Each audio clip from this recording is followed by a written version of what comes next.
What's up, gamers? Olympus has the biggest hero roster in all of Godforge, and they are the realm with a lot of synergies and a lot of joint attacks. So we're going to cover some rare, epic, and legendary heroes. We're also going to build an all rares team, and we have to talk about the lore because there's some really good story bits that come out of Olympus. Now, this is a part of a series. Last week we talked about Omeyocan, and next week we're going to talk about Avalon. So without further ado, let's jump into Olympus. Now, when we look at the story bits from Olympus, it's clear that they're not afraid to go outside to other realms, either for good or for bad. For example, Odysseus, he's the most clever of the Olympians, but he's trying to find allies in Tian. We also have Ares, who's doing the opposite. He loves this new era of chaos and war, and he wants to instigate and conquer other realms. Whereas Athena wants everything to be more orderly, so she's trying to partner with like-minded realms with that. Artemis also aligns with order. We've got Zeus who's being even more strict and likes the pantheons that are even stricter. So he's trying to do that and he's all about order. And then we've got Hades, of course, who's a part of the Shadow Council, which is a part of has different realms involved. And then the wild card in all of this is Persephone. Now she is super mysterious. She's getting romantic overtures from Hell. So now we know when we saw Hell's kid a while back and we saw that there was an unlikely romance blooming. That could be what they're talking about there. And then she's loyal to her husband Hades, her mother Demeter, or is it just to herself? Because she's been very quiet. At least that's what the story tells us. So I'm really interested to see specifically Persephone and which way she's going to go.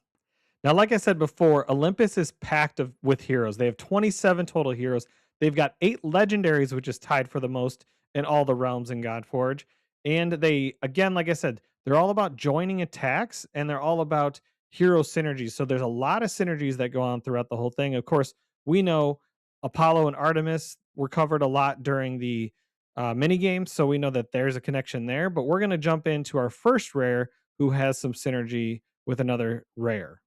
And that rare is Orpheus, and he's an invoker and he's an eternal rare. And his partner that he has synergies with is also an eternal rare. So he, on his basic, attacks one enemy, then increases the turn meter of all allies by 3%. If Eurydice is in the team, increase turn meter of all allies by 6% instead. And then when he's awakened, now he also increases divinity of all allies by 40 or 70 with his partner. Now, in his core, he attacks one enemy, then places attack up 1 and accuracy up 1 for 1 turn on all allies. For his ultimate, he places speed up 1 and initiative up 1 for 1 turn on all allies. And if his partner is in the team and is defeated, he revives her for 50% HP and 50% turn meter. He has a 20% chance on his passive to increase the divinity of all allies by 50 when this hero places a buff on on any ally, and he is placing a lot of buffs because he has, although they're just the tier 1 buffs, he's placing 4 buffs between his core and his ultimate. So really solid eternal rare hero. And then when we move into our epics, we have 6 total, and the one we're going to talk about is Polyphemus, which is a brawler. Now he attacks one enemy with a 75% chance to place despair for 1 turn on his basic. On his core, he removes any debuff from this ally, then attacks all enemies.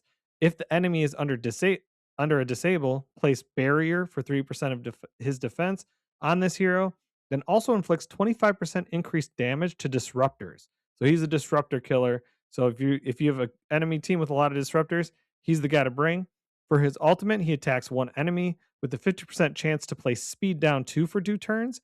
If the target is a disruptor, has an additional 25% chance to place speed down 2 and inflicts 25% increased damage. And then for his passive, when attacking enemies under a disable, destroy 5% of their max HP, cannot destroy more than 60% of the target's max HP. And then when we look at our legendaries, we have 8, which is crazy in itself. But what else is crazy is we've seen them all. We've seen them all either in the alpha or we've seen them in the mini game, so we know their kits really well. Like Apollo and Ares and Artemis and Athena and Hades for that matter. But the one I want to zoom in on is the eternal legendary hero, which is Zeus. He's still probably the best slayer in the game, but he did have his kit changed since the alpha. So I want to go over it so that you know that the difference is, because before on his basic, he would, if he killed an enemy, he would get to go again, and it was happening all the time. So they did change it a little bit, but he's still, again, super, super strong. So on his basic, he attacks one enemy 2 times. Each hit will ricochet to a random enemy, inflicting damage at 200% attack, and apply defense down 2 on the target for 2 turns. Now, for his core, he attacks one enemy, then attacks all other enemies. And then when he is awakened 1, he also plays a Sharpen on this hero, which increases strong hit chance and damage for 2 turns before attacking.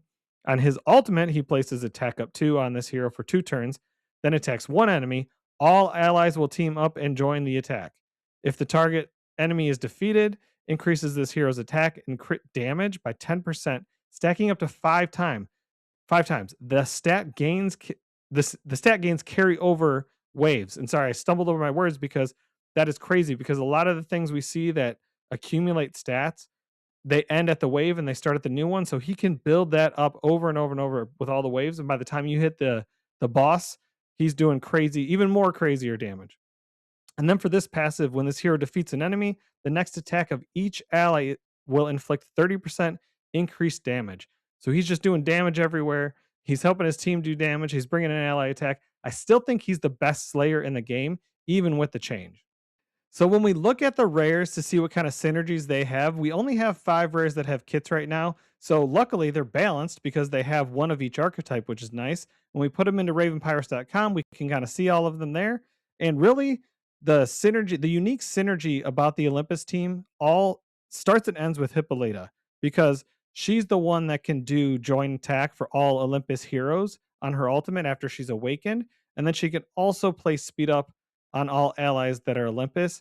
And then also with Orpheus and Eurydice, the synergy between them on his basic is going to help the whole team, because they're going to increase turn meter of allies by double, and they're going to give him more divinity when he's awakened.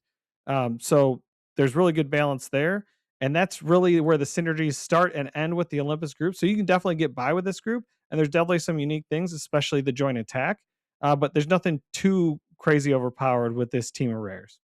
And that is Olympus. With all those heroes to choose from, I'd love to hear who your favorite Olympus hero is. Please leave a message down in the comments and let me know. I hope you found this helpful. Again, next one, we're going to jump all the way to Avalon, because that has the most filled out roster at this point.